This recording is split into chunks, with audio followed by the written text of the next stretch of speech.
Good morning, ladies and gentlemen. My name is Caroline Williamson, and I will be your tour guide today. Today's guided tour will be focusing on architecture of the early 19th century, from the pre-Civil War period. We will be focusing on three main architectural styles, which consists of neoclassical, Greek Revival, and Gothic Revival architecture. For each of the three architectural styles, we will visit two buildings that were prominent in that era. We will also discuss the life of one prominent architect of the era. First off, we're going to visit the U.S. Capitol building, which will begin the neoclassical portion of our tour. If you'd follow me, please. Welcome to the U.S. Capitol building. The U.S. Capitol building serves as a meeting house for the United States Congress. Construction began in Washington, D.C., on top of Capitol Hill in 1793, with architect William Thornton as its creator. During the War of 1812, the British partially burned the building, so it was reconstructed from 1815 to 1819, and later enhanced with the addition of the first dome of the Capitol. The building now resides on 274 acres of land. The U.S. Capitol is one of the most significant buildings of American history, as it is an example of a monument to the American government and its citizens. Being an example of neoclassical architecture, its designs were influenced by ancient Greek and Roman architecture, with its central dome, columns, symmetry, curved lines, and grand features.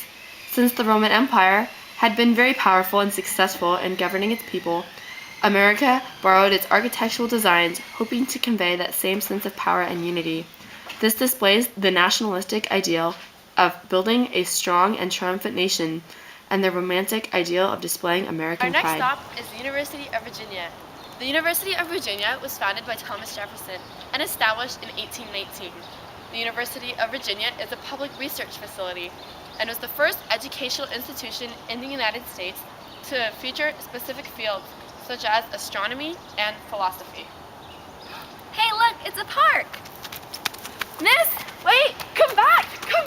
Wait, please, you have to stay at the tour! It was also the first university in the U.S. to provide an engineering school. Thomas Jefferson's architectural designs of the university reflects his cultural and educational ideals. The lawn is surrounded by student rooms and central pavilions, which is Jefferson's attempt to create an academical village in which residential and educational spaces are united. The most prominent neoclassical feature of the building, the rotunda, tops off the structure, symbolizing educational progression based on classical foundation, which exhibits the romantic ideal of optimism and sentiment for the past as people seek a brighter educational future, while staying grounded in its roots. Although many other features are borrowed from traditional European designs, Jefferson used mainly American materials for construction in order to create an American identity that was separate from that of Europe, demonstrating the idea of nationalism and American superiority, a romantic ideal. William Thornton was born in Jost Van Dyke in the British Virgin Islands, West Indies, in a Quaker community at Tortola. He later moved to the U.S. in hopes of gaining more recognition. Thornton was the first architect of the U.S. Capitol building. In the spring of 1792, Thomas Jefferson proposed a design competition for the Capitol building and the President's House. Thornton submitted a late entry on January 31, 1793, and his design ended up being chosen for the U.S. Capitol. He was inspired by the east front of the Louvre as well as the Pantheon.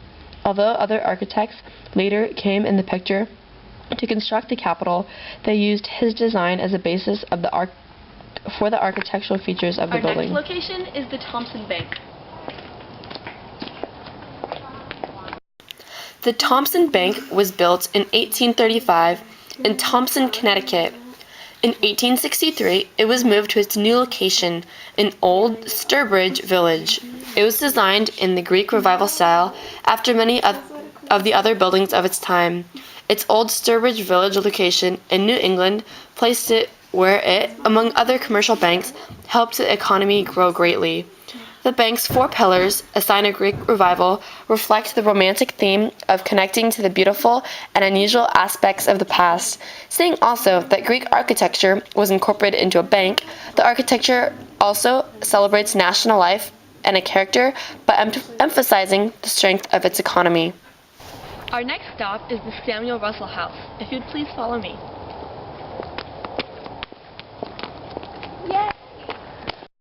The Samuel Russell House was built in Connecticut sometime between 1828 and 1830. It was built for a man named Samuel Wadsworth Russell by the architect Ithiel Town, a well-known supporter of Greek Revival architecture. It was one of the first homes in America to use the Greek temple design and was an example for many houses of similar style which would later come. The house was given to Wesleyan University in 1937.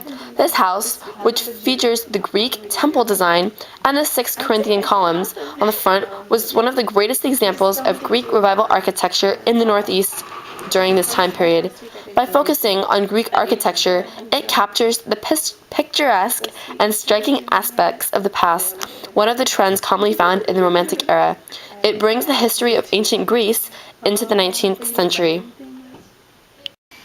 Ithiel Town was born on October 3, 1784, in Thompson, Connecticut. He was trained by architect Asher Benjamin in Boston, Massachusetts.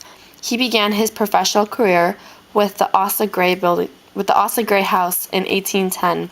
His achievements included the Center Church and the Trinity Church. He was also a civil engineer, which he demonstrated by constructing a spire for the Center Church. In 1825, Ithiel Town became one of the first members of the National Academy of Design. He was also awarded an honorary Master of Arts degree by Yale University. In relation to our tour, his main accomplishments included the Samuel Russell House and the Thompson Bank, which we previously visited. Town was very successful and died on June 13, 1844, at the age of 59 in New Haven, Connecticut. Our next stop is St. Paul's Roman Catholic Church. Please keep the group. Don't dilly-dally.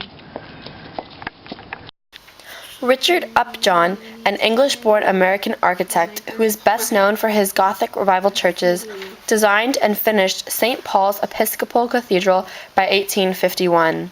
It is located in Buffalo, New York today. The church's tallest steeple rises above the evils of the world to encourage the romantic ideal of good overcoming evil. This also encourages church-goers to be closer to their God.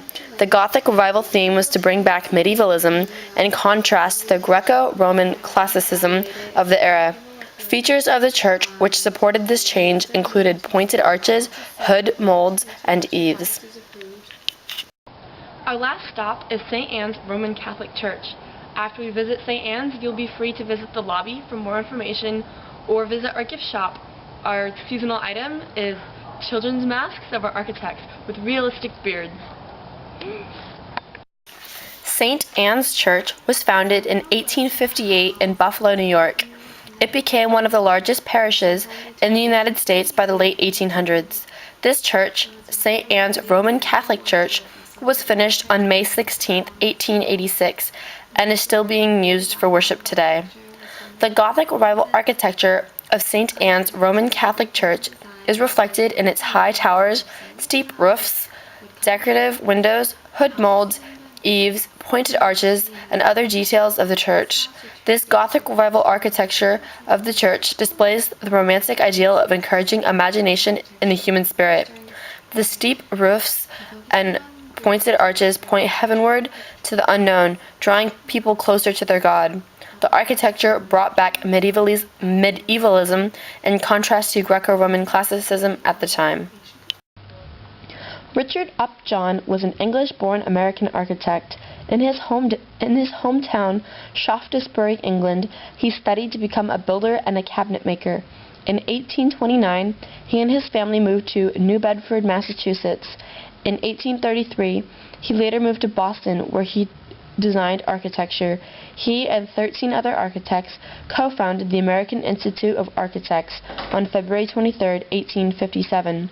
He is most known for his Gothic Revival churches, such as St. John's Episcopal Church in Bangor, Maine, which was his first church, Trinity Church in New York City, St. Mary's Episcopal Church in Burlington, New Jersey, and St. Paul's Episcopal Church in Buffalo, New York, just to name a few. He was one of the leading figures in the Gothic Revival movement in the United States.